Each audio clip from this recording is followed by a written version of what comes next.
दोस्तों देखिए, बिहार बोर्ड में 9 से लेकर 12 तक का फर्स्ट टर्मिनल एग्ज़ाम हुआ है। पहले आपका मंथली हुआ करता था, अब 4 महीने पर हुआ है। क्वार्टरली एग्ज़ाम है या पहला टर्म एग्ज़ाम है।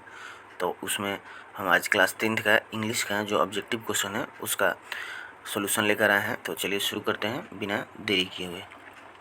पहला क्वेश्चन है आपका, the page for living in the page for living the author ने इस पार्ट में, पहला पार्ट में इंग्लिश का किसका डिस्कशन किया है? तो the agony of modern man. तो 1 का बी सही होगा। 2 number, the questions the page for living has been written by, इसका भी बी होगा। आर सी चिंसन किसने लिखा है इस पार्ट को? तीसरा क्वेश्चन है, in the page for living the author's of a play, लेखक पेज फॉर लिविंग में कहाँ प्ले को देखता है? तो इसका भी बी हो जाएगा, डब्लिन में। 4 नंबर है, me in the ecology beat is a all about, me in the ecology beat part किसके बारे में है? तो preserving the environment and ecology. 5 number का आपका है, me and ecology beat the post office. इस पार्ट में एक पोस्ट ऑफिस का चर्चा हुआ मिस्टर जॉनसन का कि पोस्ट ऑफिस कितना दूर रहता है? तो 2 ब्लॉक अवे होगा। 5 का सी होगा। 6 का, Mahadevi Verma is the author of, Mahadevi Verma किसके लेखिका हैं इसमें से? किस पार्ट का? तो गिलू का हो जाएगा। 6 का ए हो जाएगा। 7 का आपका, what is wrong with Indian films has been written by, what is wrong with Indian films के लेखक कौन है? तो इसका आंसर आपका हो जाएगा सत्यजीत राय। 7 का डी। 8 का होगा आपका, the first feature film in India was produce. तो इसका 8 का 13 हो, सी हो जाएगा 1913। और फर्स्ट शॉर्ट वॉज प्रोड्यूस होगा तो 1907 होगा, लेकिन जब फीचर लग जाएगा तो 1913 हो जाएगा। तो 8 का सी। 9 का, in the story written by Mahadevi Verma Gillu was injured by, Gillu जो होती है वो कैसे घायल हो जाती है? तो कौवे के द्वारा। 9 का ए हो जाएगा। 10 का, according to the poem God made the country our life could be sweet if we possess, इस पाठ के अनुसार हमारा जीवन सुंदर हो सकता है कब? जब गुड हेल्थ एंड वर्च्यू हमारे पास हो, अकॉर्डिंग टू पोएट। तो 10 का बी हो जाएगा। 11 का, pope in the poem odd on solitude says that village people get everything expect, गांव के लोग इसमें से क्या उनको मतलब कि नहीं मिलता है? किसको छोड़कर, मतलब गांव के लोग बस इसमें से क्या क्या होता है और क्या नहीं होता है? तो मनी फ्रॉम ट्री ये नहीं मिलता है, से सब कुछ उनको पेड़ से मिलता है।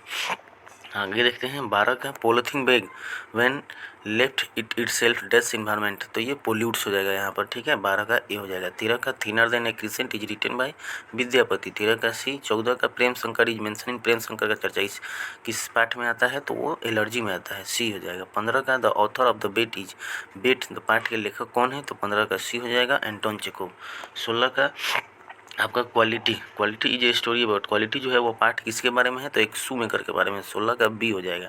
17 का, who was cheating the elderly corn merchant, elderly corn merchant को कौन धोखा दे रहा था? तो उसका नेफ्यू जो था उसको धोखा दे रहा था। तो 17 का ए हो जाएगा। 18 का, which is the most potent and versatile art form, तो वो सिनेमा इट सेल्फ है, इस पार्ट में दिया गया है।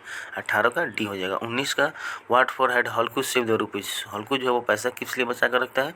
तो for his blanket. Next 20 number है, what does the polythene by give out when it burn, जब इसे जलाया जाता है तो यह क्या छोड़ता है? तो पॉइजनियस स्मेल। आपके बुक में पगेंट स्मेल दिया है, बात एक ही है। 20 का सी। 21 का, active voice of the sentence he was scolded by a teacher, तो इसका सही आंसर डी हो जाएगा, द टीचर स्कोल्डेड हिम। 22 का, पैसिव वॉइस सुना है, सी गेव मी ए गिफ्ट, तो इसका हो जाएगा A, I was given a gift by her. 22 का ए हो जाएगा। 23 का, इसका इनडायरेक्ट स्पीच नरेशन चुना है, I said to her I am a good player, तो इसका सही आंसर जो होगा वो I told her that I was a good player, D हो जाएगा। आगे बढ़ते हैं आपका 24 नंबर में, इसका भी नरेशन बताना है। Sonak said the sun rises in the east, तो इसका सही आंसर पहला हो जाएगा, Sonak said that the sun rises in the east. 24 का ए हो जाएगा। 25 का, चूज द करेक्ट वर्ब, इसमें सही वर्ब क्या होगा? तो सिंगुलर हो जाएगा, हमेशा जो नज़दीक होता है वर्ब से उसके हिसाब से होता है, तो वाटर वाज, यानी कि 25 का ए हो जाएगा। 26 का, इसमें भी सही वर्ब चुनना है तो डिड, ठीक है। 26 का जी सी हो जाएगा। 27 का आपका 27 का जो होगा, choose the most suitable position, तो इसमें ऑलवेज फॉर योर सर्विस, 27 का ए हो जाएगा। 28 का आपका इन हो जाएगा, करेक्ट, ये frog was found in the well.